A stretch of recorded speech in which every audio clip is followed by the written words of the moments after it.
Hello everyone, I'm Natalia Bilbao, and here's what's happening in LA this week.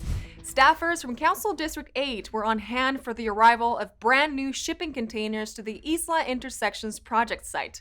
The project involves the conversion of shipping containers into housing for unsheltered residents within the district. The Channel 35 cameras were there to watch the containers come sailing in.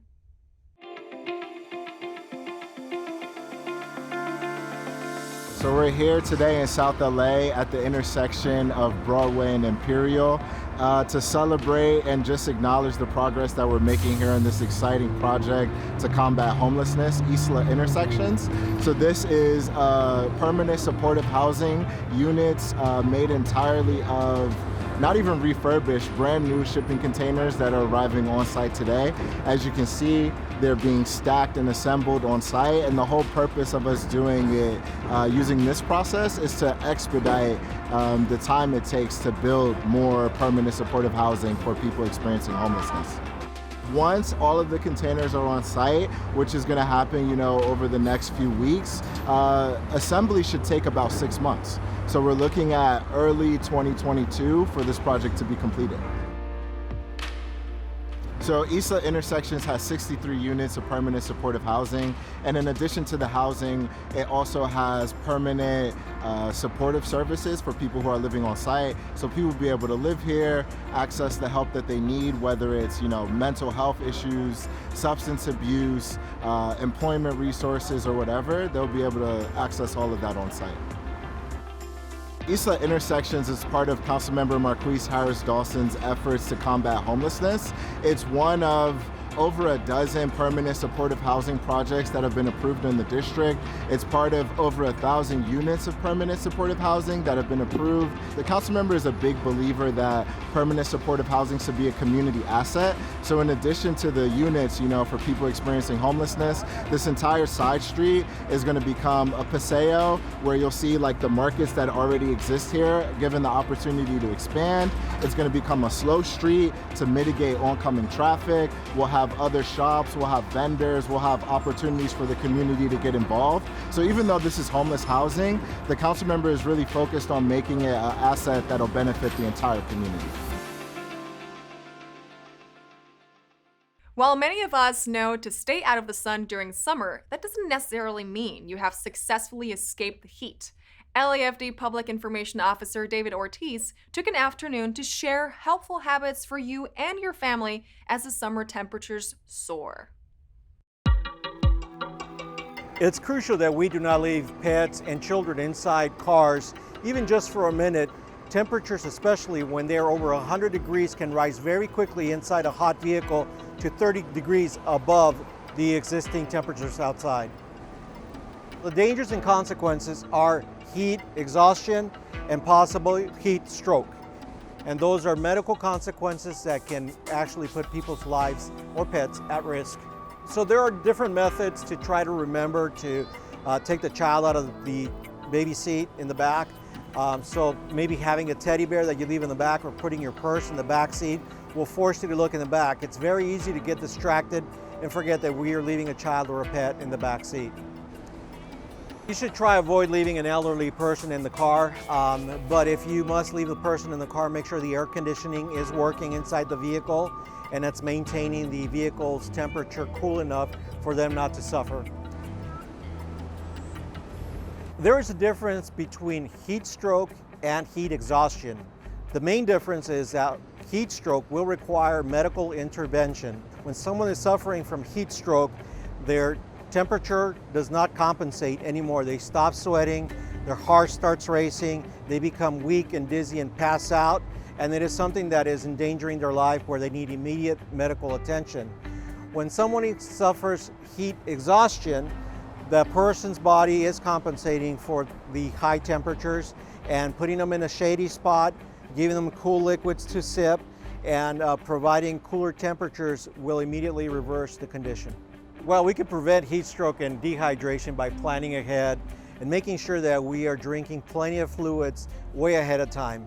At least 6 hours before you start to do any strenuous work or exercise outdoors, you should be drinking plenty of fluids. We tell our firefighters that they should always have a bottle of water in their hands during the summer and making sure that they're drinking. Once your body feels thirsty, you're already behind on the intake of water you should be drinking. And starting your day early before 10 a.m. and not exerting yourself outdoors would be key to keep yourself from becoming exhausted or dehydrated. The Green Meadows Block Club is a community group that believes keeping the neighborhood clean is a sign of pride. So when the group asked for support for their latest cleanup effort, the kind folks at Council District 8 were happy to lend a broom or two. Here's that story.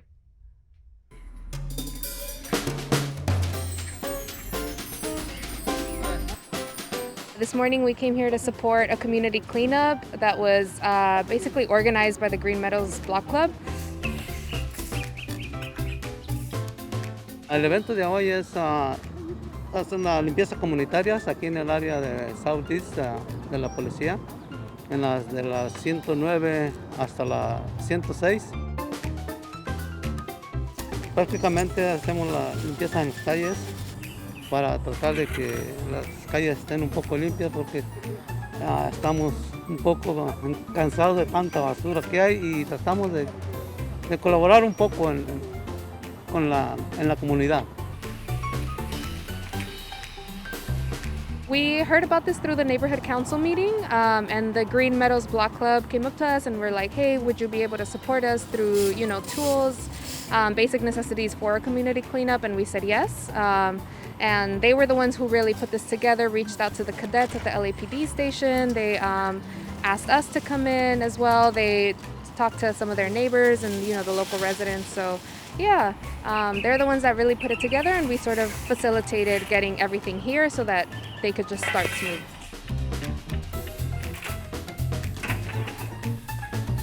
We brought out a sanitation crew. We've got the tools, we've got a roll-off bin, so yeah, we're super excited.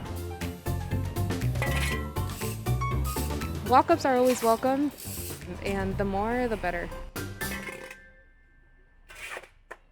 And not to be outdone, Councilmember John Lee rolled up his sleeves to join the group volunteer cleaning community for a cleanup event in District 12. This time, it was a local Home Depot that equipped volunteers for their battle with litter and debris.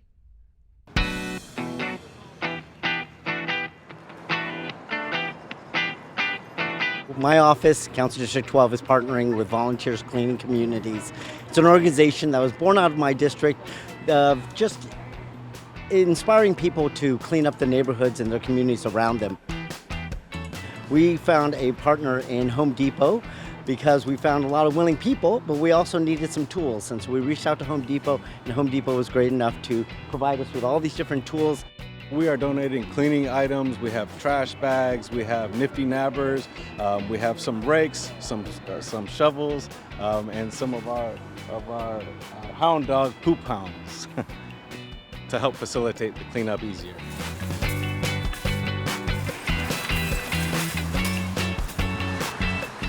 It's my second career, so after retirement, I decided to give back to the community.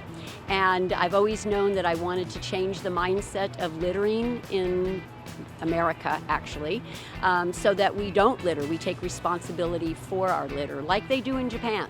Everybody carries a bag, and when they have litter, they put it in the bag and they bring it home and put it in their trash can in their homes.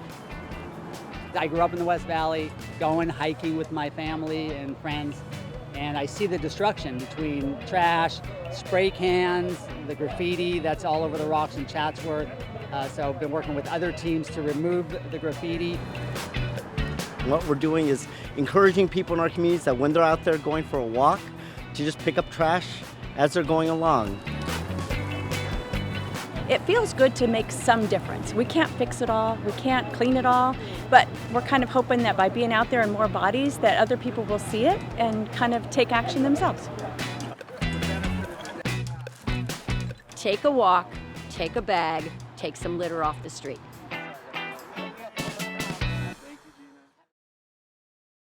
The city attorney nears a $26 billion settlement. An emergency fund is established for victims of the South LA fireworks incident, and Mayor Garcetti goes stargazing with the Prime Minister of Spain. These stories up next on City Beat. The City of Los Angeles may be receiving millions of dollars as part of a settlement from national litigation against select pharmaceutical corporations. In May 2018, City Attorney Mike Feuer filed a civil lawsuit against 6 opioid manufacturers and 3 distributors, alleging fraudulent and negligent business practices that contributed to the opioid crisis. The tentative settlement would be the historic amount of $26 billion to be paid over 18 years. The settlement also imposes strict injunctive terms for 10 years aimed at creating more oversight for opioids overall in advertising and prescription dosages. LA City Council member Curran Price recently unveiled the details of a $1 million emergency fund to help victims of the LAPD fireworks explosion in South LA.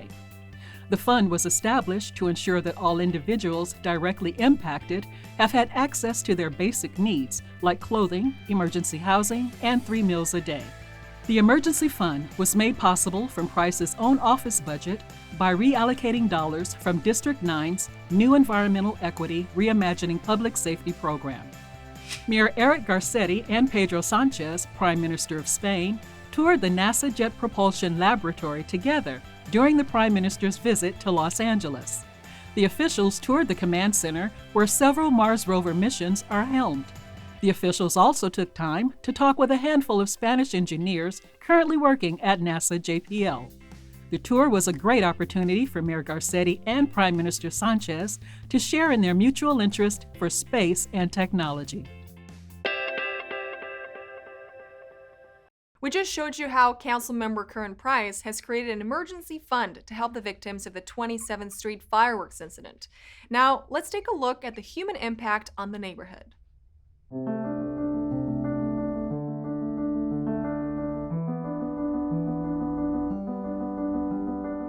You know, it's been a long time, 3 weeks, since the explosion rocked our South LA community. Nothing compares to the anguish, the desperation, and the stress that the victims of this blast have had to endure.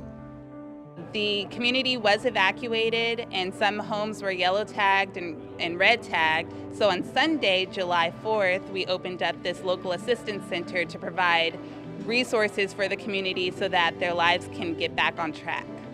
I told us to evacuate our house for an hour.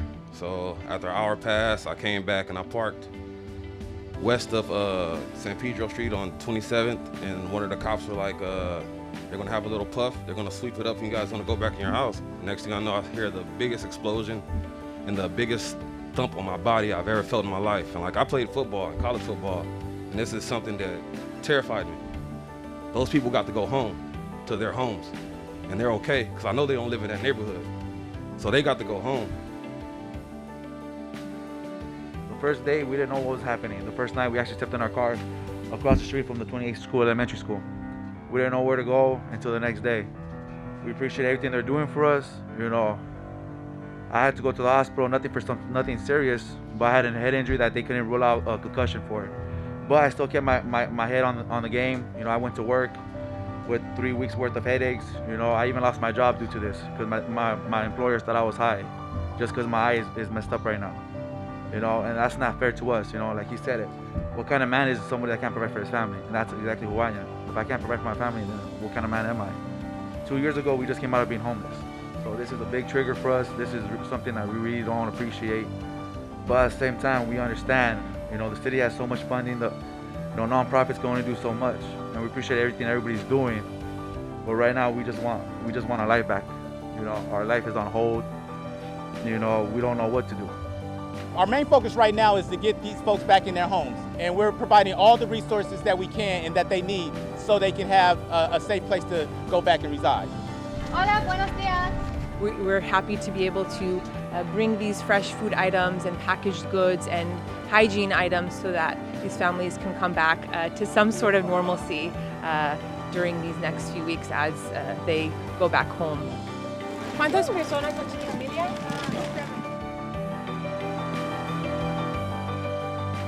While the damage and destruction has been done, it's now time to restore our families and to rebuild our community.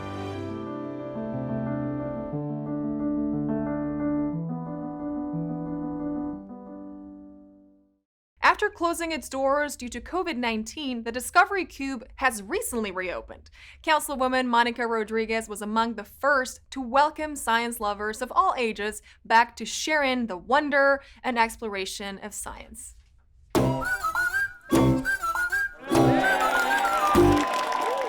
This whole celebration today is the reopening of the Cube.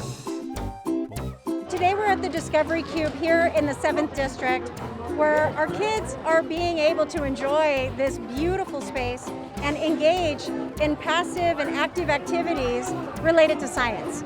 Oh, now I have to higher the frequency to make it a big earthquake. Some of them can survive, some of them can't. It matters how high they are. If the higher they are, then the easier it is for them to fall. Discovery Cube, I think, is the most exciting place in LA for children because it is a science museum that is hands-on, that gets kids excited about discovery, about science. So, sabe que para nosotros es importante que niños aprendan sobre ciencia. Hay muchas personas que han cogido carreras alternativas y no sobre ciencia, matemática, tecnología. So, aquí le enseñamos a los niños que ciencia y tecnología puede ser una carrera que pueden tomar en serio. Science is important. What we've learned through the course of this pandemic is how much science matters. And our kids, sadly, have been strapped to a Zoom during their academic year. And so now this is availing an opportunity for them to reemerge from their computers and run around in this wonderful space and help engage their interest in the science fields. And I think it's a really wonderful celebration to be able to reopen the doors here at the Discovery Cube. The inaugural Community and Unity Kite Festival was recently held at Los Angeles State Historic Park. The family-friendly festival aimed to celebrate the diverse communities throughout Los Angeles and to show an appreciation for the art of kite making. Just check out these beauties.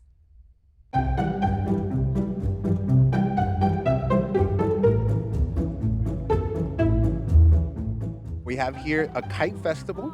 It's our first ever here at Los Angeles State Historic Park, and it's brought to us by several different artists who create kites, fly kites, and introduce the kite artistry to all the communities. And this is brought by clockshop.org. This is our partner, and they are bringing some unique programming as well as artists to Los Angeles State Historic Park. Well, kites are an amazing way to celebrate this big, incredible open space. Kites symbolize for me freedom and joy. I mean, it's just pure pleasure to have a beautiful object floating in the air above you. I flew kites when I was a kid. A lot of people do that. And then it's also this great history of, there's the Chinese tradition of kite flying, which we're right next to Chinatown. And so I think kites are a great way for people to come to a public space and connect.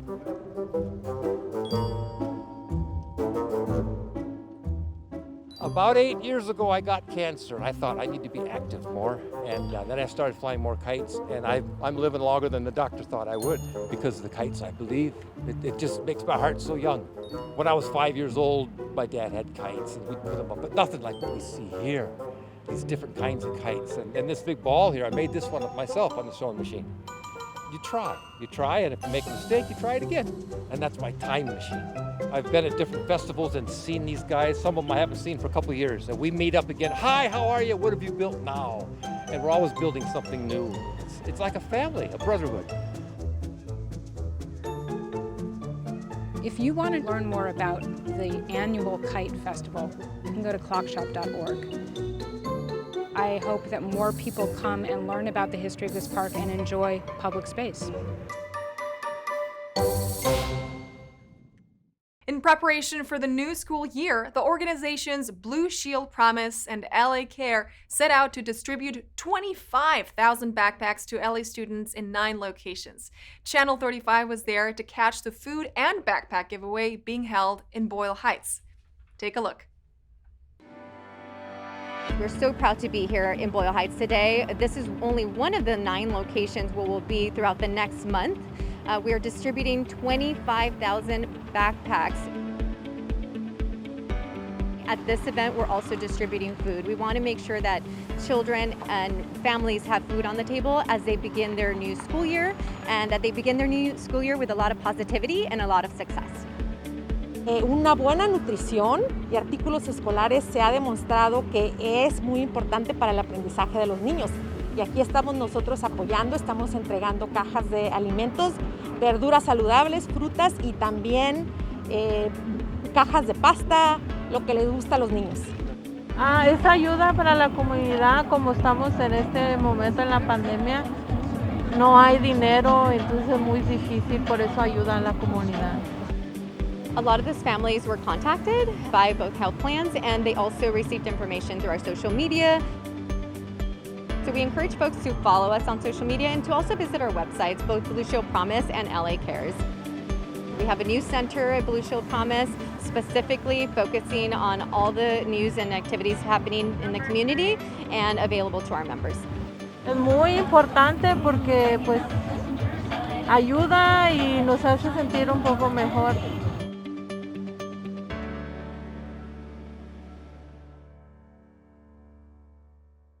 Their mission is to heal homelessness through music, one person at a time. Of course, I'm talking about the Urban Voices Project. The nonprofit organization recently held an open-air live music event where formerly homeless individuals and their advocates celebrate life and resilience through the power of song. I believe the children are our future. Teach them well and let them lead the way. Not all the answers are the same. I cure the cold and the traffic jam. If there were floods, I'd give a damn. Urban Voices Project is taking people at all levels and all walks of life. We believe music's the greatest equalizer. It's a long way of saying Urban Voices Project is a nonprofit that uses music to create a space that bridges people to a better tomorrow. A lot of these people have been brushed off and annihilated. Most of us have been homeless, and most of us were broken. Most of us were hopeless at one time. But when we started to sing, oh my gosh, our lives, our dignity was restored.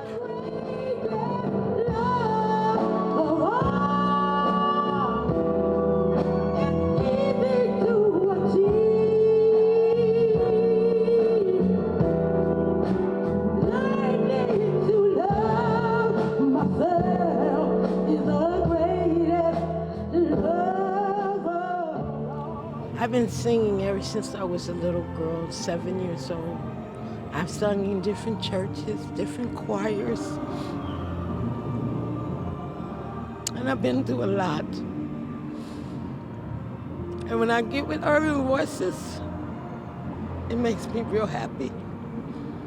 Because this is what I was born to do.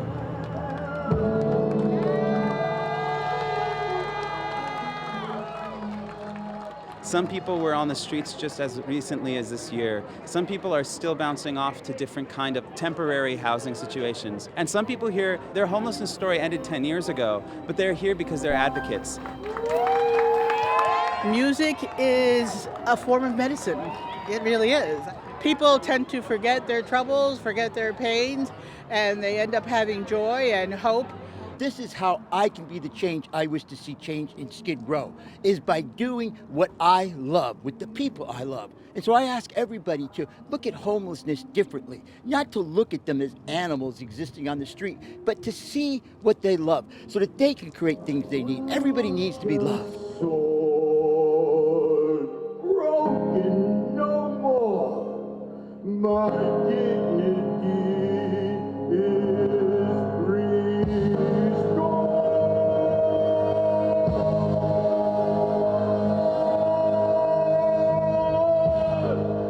Broken no more. In our featured story this week, we focus on National Minority Mental Health Awareness Month. We sat down for a candid conversation with two mental health experts, Dr. Wendy TALLEY and Dr. Deborah Villanueva. The discussion explored the importance of good mental health, access to care, and the impact on one's overall health.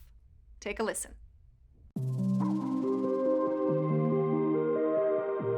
When we talk about July being Minority Mental Health, we're talking about finally opening up the door and ushering people in to be able to say, okay, there are some issues that I am dealing with, and it's okay to not be okay, and I can get a professional to be able to help me. In our communities, we have high percentages of incarceration, homelessness. A lot of this is due to undiagnosed mental health concerns. So when we suppress emotions, when we suppress trauma, when we suppress violence, any type of activity or thing or event can really have detrimental outcomes in a person's life. It's not about being happy all the time, right? Because life is going to bring you ups and downs, but it's about being able to handle those life challenges with healthy coping mechanisms and being okay with your emotions. I think with minorities, we are afraid to not only express emotion, but we're also afraid to feel those emotions because we deal with so much on us. So I think that the benefits of having mental health, you can have a healthy lifestyle, you can have a healthy sex life, you can have a healthy relationship with your family and your spouse, you can even have dreams and goals that you've always wanted and achieve those things. Our responsibility as individuals in the community, and me as a clinician, as a mental health provider, is to bring awareness into what's happening, into, increasing access for our communities, our minority communities. We are usually the ones that don't have the access to not only mental health care, but health care in general. You know you. You're the expert of you. And when you see or feel something's not quite right, go to your mental health provider. If everything is not well with you, just go and talk to someone. It is okay, and you don't have to feel crazy or be crazy. You can be mentally well. Take a digital trip to the apiary with Bees with Byron. Create artwork inspired by Panamanian molas, or take a class on how to draw superheroes. All this up next on Things to Do.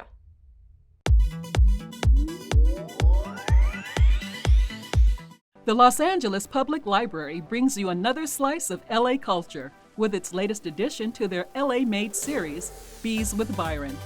Join beekeeper Byron Levy as he welcomes you into his apiary. Dip your mind into one of the most complex and evolved insect colonies on our planet. The LA Made presentation of Bees with Byron will stream on the library's YouTube channel and Facebook page. Be sure to log in Thursday, August 5th, beginning at 4 p.m. For more information, visit lapl.org/events.